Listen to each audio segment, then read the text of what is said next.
Hello guys and welcome to the MSC Performance Podcast. Another week of me and Mark, the dream team. We're back together. Continuity, consistency. I am on holiday next week. Oh, right, okay. But apart from that, continuity, absolutely.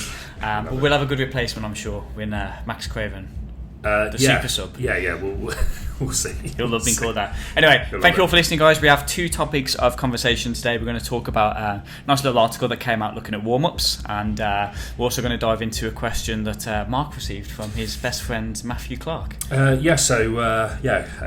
best friend and client of mine that I've been working with for a number of years, and had some good questions around sort of zone 4, zone 5 training in terms of cardiovascular work. So it'd be good to touch upon that, just in terms of like whether it's worth exposing yourself to that kind of training. If you do, what is the cost of that, and how much should you be doing, etc. So I reckon let's dive into straight to that, because cool. I remember when we first started, with the strength conditioning, one of the big rugby coaches was rugby strength coach Keir, who's gone a slightly different way with his social media these days.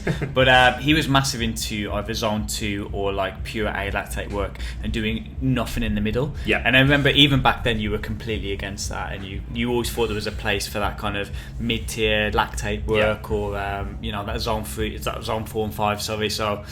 Do you want to tell us a little bit about that? Yeah. So I completely understood where he was coming from. So on the face of it, rugby is a aerobic alactate sport, as with 90% of field sports, to be honest. So the absolute bulk of your work, or majority of your work, is actually done in that kind of like aerobic capacity, zone 2, zone 3, and there's obviously a lot of short, sharp bursts of sort of power, shall we say, with your alactate work. So if you think of like footballers, for example, like there's a lot of walking, there's a lot of slow jogging, awareness, scanning, getting into position, and then there's the short burst. And then there's obviously repetitive efforts, but actually the majority of the work is done in those zones. So rugby the same.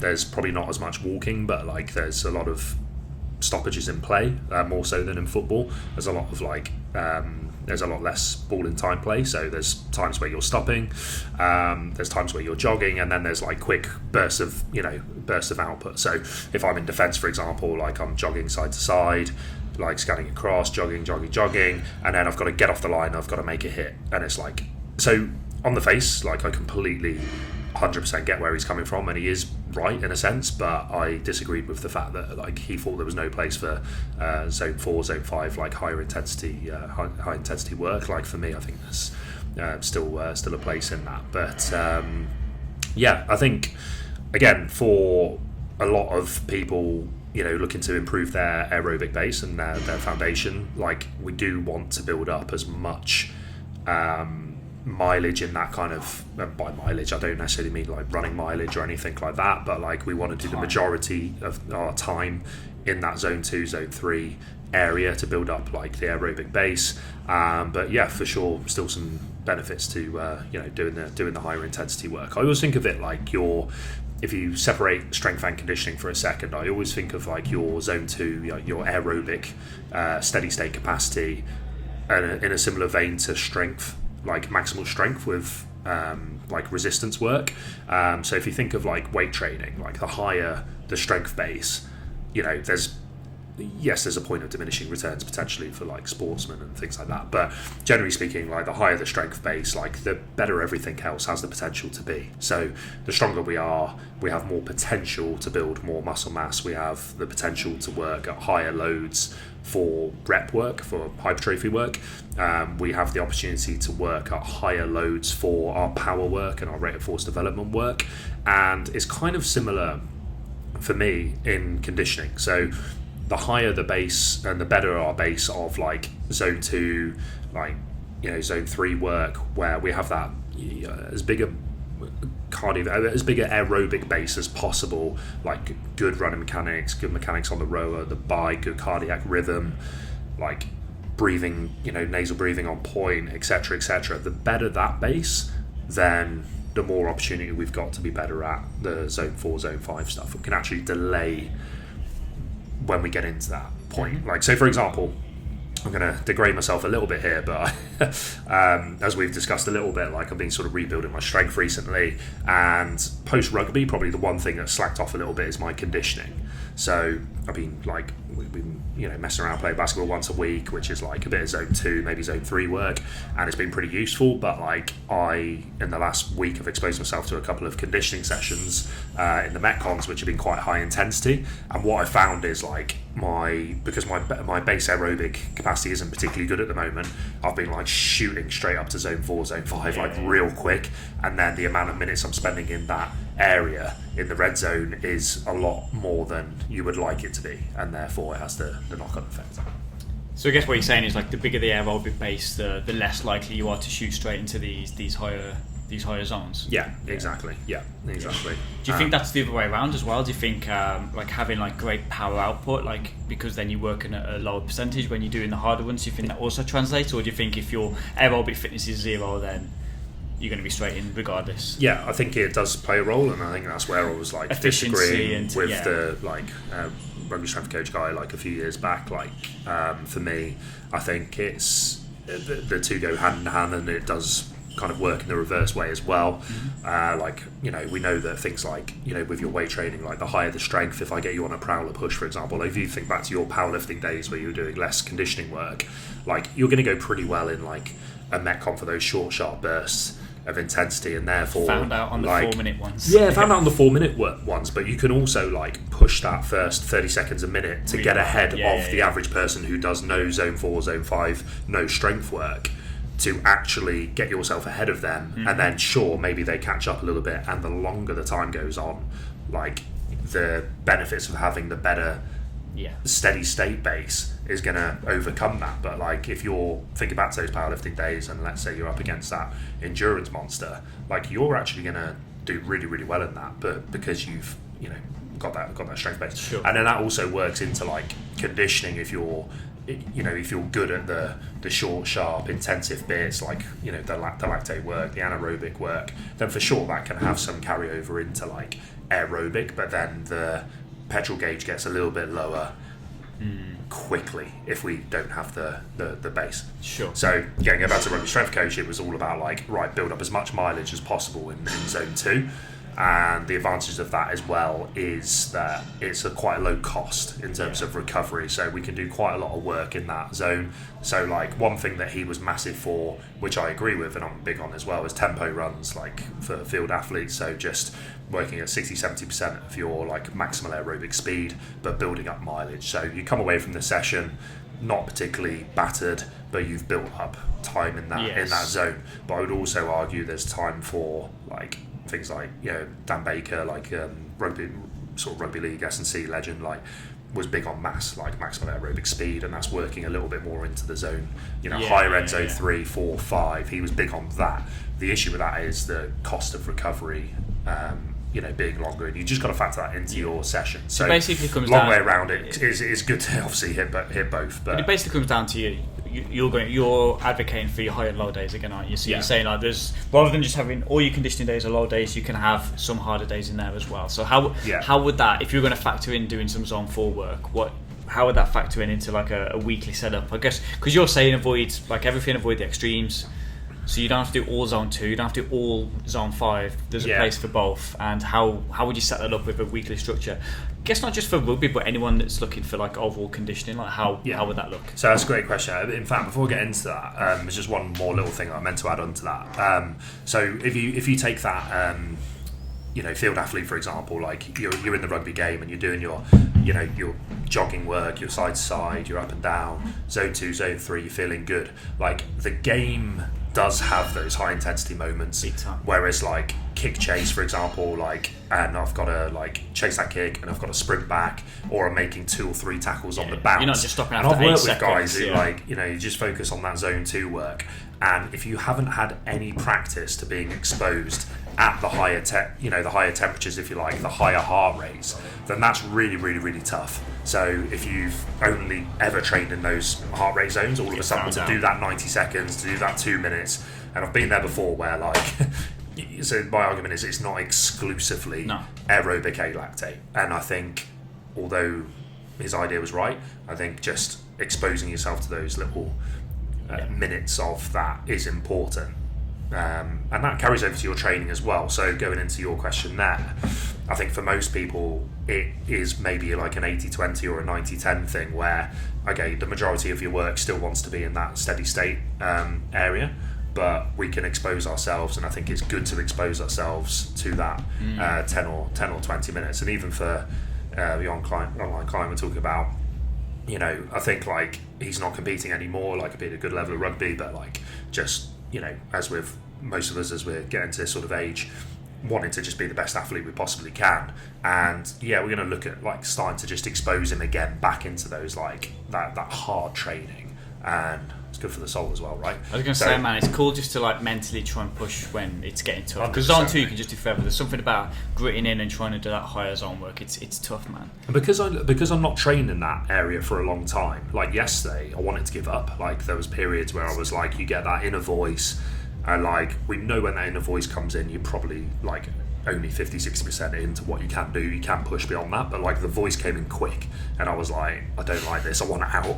But you push through it, and then afterwards it's like, right, okay, I've survived that thing. And again, if you put yourself into like a competitive situation, whether you're competing in like fitness events or sports, or you just want to be as good as possible in a Metcon or in a gym, you know, because I hadn't been exposing myself to those areas, I didn't like it. It was horrible. And I think just dabbling your toe in, you know, once a week or whatever it is, we'll get onto in a sec, but like, yeah, I think is important. So like going back to your question, how to fit it into a training week, yeah, for sure.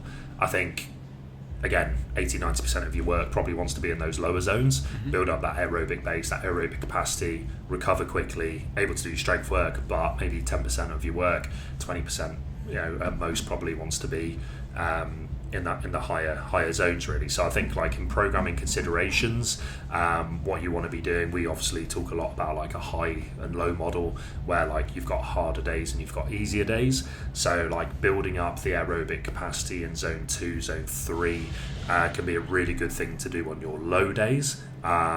So let's say you're doing it could be like 40 to 60 minute bike or run or anything like that. Could be like your easy day, or it could be like off the back of, you know, doing some accessory work in the gym, or just like a lower stress day in the gym.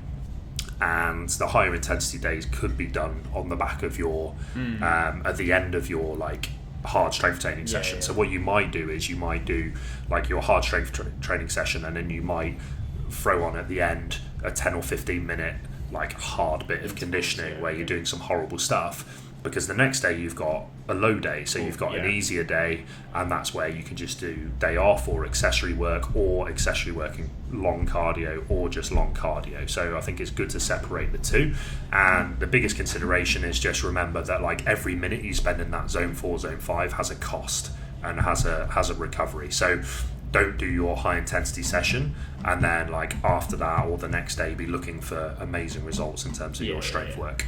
Yeah, exactly that. Like there's the cost, but that's where the weekly structure comes in, I think. And away from rugby, like people, the most popular training split for like trying to improve your 5k, your 10k now is like your zone 2 easy run, and then like a harder aerobic run, but then also doing like 800 meter repeats or 600 meter repeats, and that's like the equivalent of the you know, that zone 4 work. And there's still a place for it in most people's run, but like you said, the bread and butter is that lower volume, that lower intensity, longer sustainable work. But I also think there's a massive, like you said, the mentality of it can't be touched on, because at certain points in a field game when it's unpredictable, it's going to get uncomfortable. Or if you're doing like a fitness competition or any kind of training, you go for a run and you fuck it up at the start and you've gone out too hard, you wanted to quit because you've not done it. But if you've trained in that high fatigue state and you're able to push through a little bit more, the mentality of that, I think's a really like good side effect of training hard. I think like I think competition, you know, whether you're competing or not, Metcons maybe is like your thing, or fitness events or rugby or running or whatever it is, like, you know, life is going to be like tough times, tough moments, and I think you've got to expose yourself to that, like not run away from it. I think you've got to actually face it head on and actually give yourself a bit of exposure to doing hard things. Realising what you can actually do. Yeah, exactly. So there you go. So there's a place for everything, Mark. It certainly is. Fantastic. Certainly is. Cool. Anything else you want to add, or are you happy to wrap it up and move on? No, happy to wrap it up and move on. Fantastic. Awesome. There's an article that we that came out last month looking at warm-ups. I thought it was quite cool to touch on that again. We've spoke about it quite a lot, but it's quite an interesting study.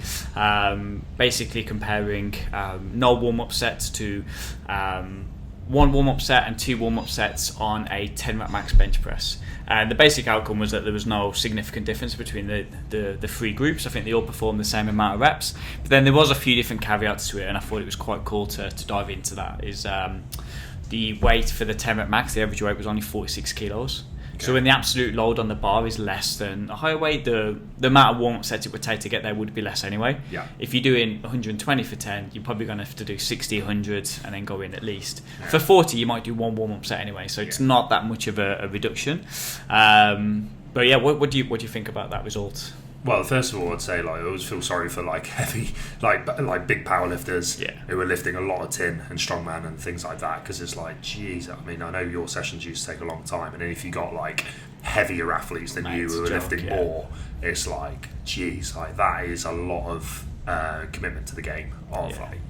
Remember you used to have Indian here doing God, you delivered 400 here, didn't you? 400 kilos. So it's you ain't getting that session done in 45 minutes or an hour. It's a lot of warming up.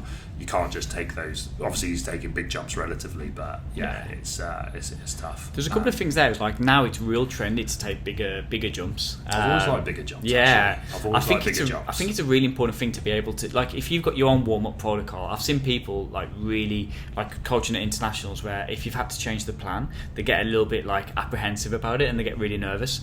But that's going to happen in powerlifting, especially these bigger comps. You've got to share racks. You run out of time. Something happens. You've got to change your warm up protocol. And I think if you're you're married to this one, if I don't do this, I'm going to be screwed. You need to be more flexible than that. Mate, the king of big jumps, Jazz, in weightlifting, I mean, the last comp was wild. It was just literally about 15 people in the same category, all lifting within a couple of kilos of each other. So the warm up room was mad, and it was it's a couple of times where it's shit, he's just done his last lift and someone's got up, we're in now.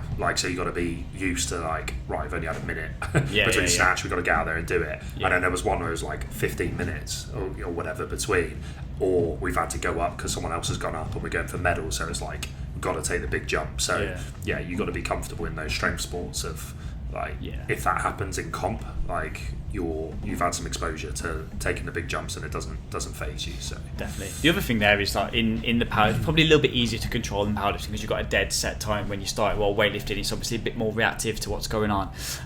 But in coaching the highest level guys, one of my favourites was Luke Richardson. I've never seen, because everyone just does the play jumps. So if you're a heavier guy, you'll do 70, 120, 170, 220. Luke Richardson's was he started on 90, then he did 137. He'd obviously worked out the percentages and done them exactly relative percentage jumps that he wanted to do. I've never seen that before and I thought it was really interesting. But now, like I said, people are starting. There's Nonso, I think he did a video that he does 400 kilograms. He starts on 170. Wow. So he doesn't even bother doing 70 now, which is funny because everyone does 70, but now it's well, actually I'm that strong, I don't need to do 70 or 120. It's like doing the bar. Yeah. But then do I need to do 120? Alex Stokes starts on 120. Does he do the bar? Or does he just literally go in it? Well, I guess if he's already done squat, bench, deadlift, he's probably already squatted. So he's probably already warm. Yeah. But it's so light to him that it's not worth doing. Yes, But I do see a lot of people probably doing too many warm-up sets. Yes. And I think if you've got these little aches and pains, you probably think doing more is probably helping. There's definitely a point where it's more detrimental and you kind of you're putting off getting to that weight so much, and I think you start to overthink things a little bit too much. I think people are so I think it's a real positive that people are taking these bigger jumps now. I've always been a big fan, and it's more anecdotal than anything else of just my own experiences with myself and with my athletes of just the minimum possible. Again, harping on about rugby, but going back to that, back in the day, it'd be right out on the pitch an hour and 15 minutes before kick-off, or an hour and a half before kick-off, to warm up, and it's gee, do we need that long? Yeah. Whereas now, it is a lot better. It tends to be half an hour before, and even so I think we, back at Bournemouth, I think we used to warm up way too hard as well. I watch your warm-ups, man. They were they're quite intense. They're quite intense, and I just don't know if that's necessary. But yeah, also how much of it do you think is mental, and how much of it do you think is like what is the perfect sweet spot for like physiologically? Do you think it's individual and like mental, or do you think? I think it's individual, but I think there are extremes too far the other way. There's like it's always famous because like it's such an outlier. There was a powerlifter. I was trying to think of his name when he was talking about this. He was a 66 kilo lifter and he squatted like 270. He did no warm up sets, and he would just he'd do his opening and that was it. Like he wouldn't do anything. Which is class from a time-saving perspective, because you're like, my working sets today are 200, just dumping. Yeah. But like, people talk about that because it's such an outlier. Yeah. And then you watch his lift. I mean, like he's strong, yeah. He's at the world level. He's a super strong lifter. I can't remember what his name was, but like his technique wasn't perfect. And it's like, would it be better? Yeah, like this is amazing. Like you've obviously done this forever, and it's got you amazing results. But like, what if you just do like one warm-up set just to practice that technique a little bit better? Like you won't be using loads of time. You don't know the backstory, but yeah, for me that's too much of an outlier. Yeah. I also see people that are like squatting like moderate amounts of, and they're heavy obviously relative to them, but it's a moderate amount, and they're doing like 10 warm-up sets. Yeah, and I know that when you get to a powerlifting comp, you can't do 10 warm-up sets. Yeah. As part of the GB coaching team, if you're doing more than 5 warm-up sets, the coaches would have a word with you and say you probably we ain't gonna have time to do 5. You've got half an hour and you're sharing it out with 3 people. You've got to do a warm-up every 5 minutes. You're not going to be able to do that. Even in general training, like if you're spending that long, like you've got a certain amount of time in the gym, right? Even if you're someone who can come in for 2 or 3 hours, you got a certain amount of time that you can spend in the gym. Like, is warming up for 30-40 minutes like optimal?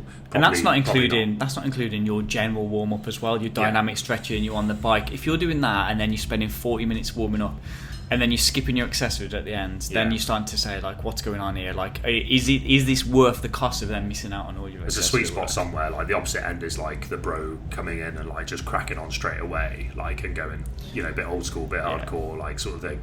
And sweet spot's probably in the middle. Like we used to go through a phase, like S&C. There was a phase on there about 8 or 10 years ago where we pretty much when we started this, where like long warm-ups were like the thing, and it was like literally. You were in, it was a corrective exercise stuff on it, and it was like that was massive, wasn't it? Yeah. Pulse raiser, foam rolling, like a bit of ramp principle, but like you'd be mobilising every single joint, like Kelly Starrett. I used to do the. Do you remember the Joe DeFranco Limber 11? Yeah. I used to do the Limber 11, and I gave it to every client, and so every client would come in and do foam roll and then Limber 11, and then their specific drills. It was 30 minutes, man. Yeah. Like looking back, it's crazy. I mean, I'm not powerlifting anymore. I'm still trying to squat heavy. Like, I squatted 200 last week, so I'm still squatting relatively heavy. I'm older as well, and my body feels great. And I've simplified the warm up to like 3 drills now. I do a 2-3 minute bike if I feel I need to. I do some kind of knee dominant exercise depending on what I've got, which is I like to do a split squat rather than a squat, because I think if you're doing the bar as well and warming up with the bar, that's your specific squat stuff. So I like to do a split squat, some kind of hamstring bridge. If it's deadlift, I like to do like a side plank to try and get my obliques and try and work on that kind of bracing and trunk stability. If I'm doing a squat, I might do a 90-90 breathing, but some kind of bracing drill, and then I'm under the bar and I'm ready to go. And it takes about 5-7 minutes, and I feel great for it. I'm all for that. But then once you're under the bar, I think then, because you've simplified it, you've shortened it, you've got to be intentful with your warm-ups, and you've got to be not just going through the motions, you've got to be practicing the skill. That's the big one, skill acquisition, and trying to be forceful and intentful, because that's where that potentiation effect comes in.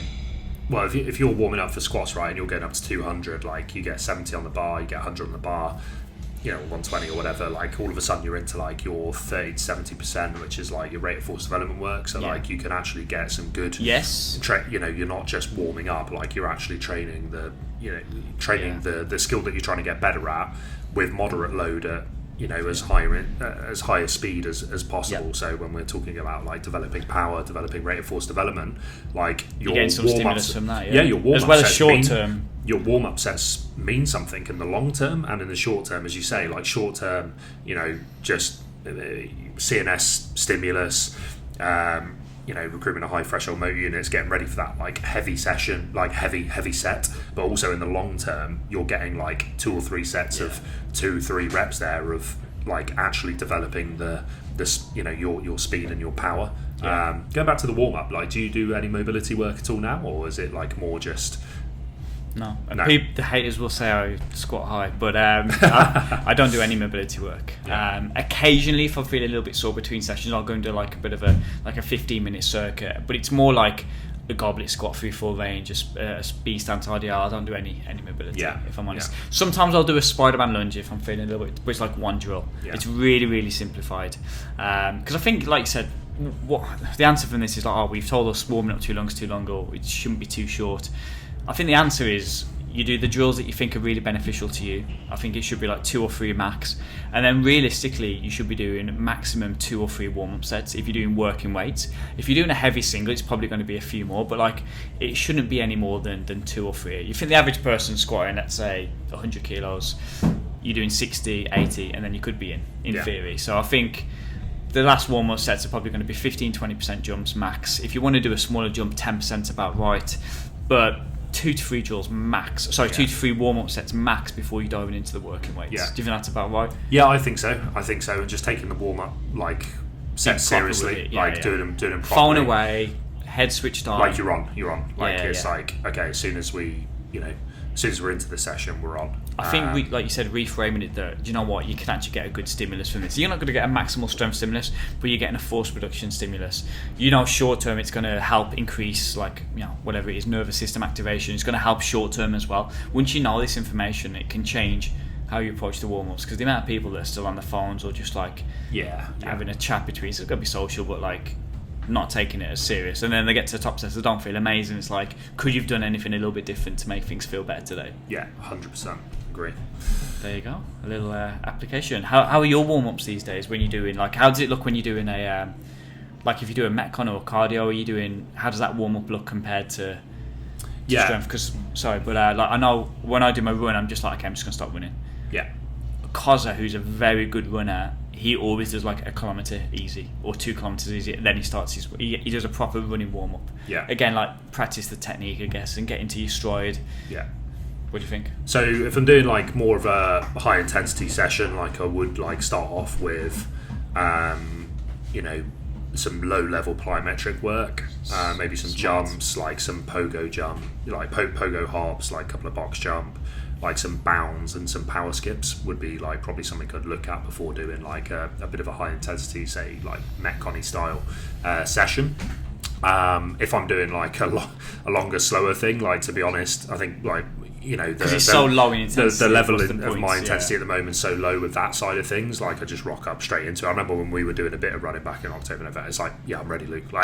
You're doing a few drills, and I'm I'm good to go. Because with Costa doing a 1 kilometre easy run, I'm in the green zone there. So I'm that's a session. But obviously, as you get back to where I was before, with those aerobic sessions, then that makes a lot of sense. Just doing a real slow kind of warm up session, and again, not too dissimilar to what I've done with rugby sessions in the past. Before a hard fitness session, you're just doing a lap, you're doing you're just doing a very basic warm up. I will say that when I'm doing I've started doing a longer run, and I do the first kilometre or 2 easy. I will say that when I start doing the working sets, or the working intervals, I do feel better for it. It's the time cost again of warming up, which is the consideration. Exactly. So awesome, there you go. Get your warm-ups in, but don't ruin your session, and don't spend all your time warming up and actually miss out on doing the productive training. I think it's the takeaway. If you need an answer of how many to do, I'd say between 1 to 3 warm-up sets of intense. Practicing your technique is probably a good starting point, and then individualise it based off how you feel coming to your sets. I think that's a good takeaway. Short, sharp, specific, intent. Say no more. Fantastic. Cheers, guys. And I'm away for 2 weeks. I will be in Porto and Lisbon and Madeira. But enjoy marking my absence. I look forward to listening to the podcast with a pastel di nata. You ain't going to listen to it in Portugal, don't lie. I might be bored after 4 days by myself. So, lovely stuff. We'll see. Cheers, guys, and we'll catch you on the next one.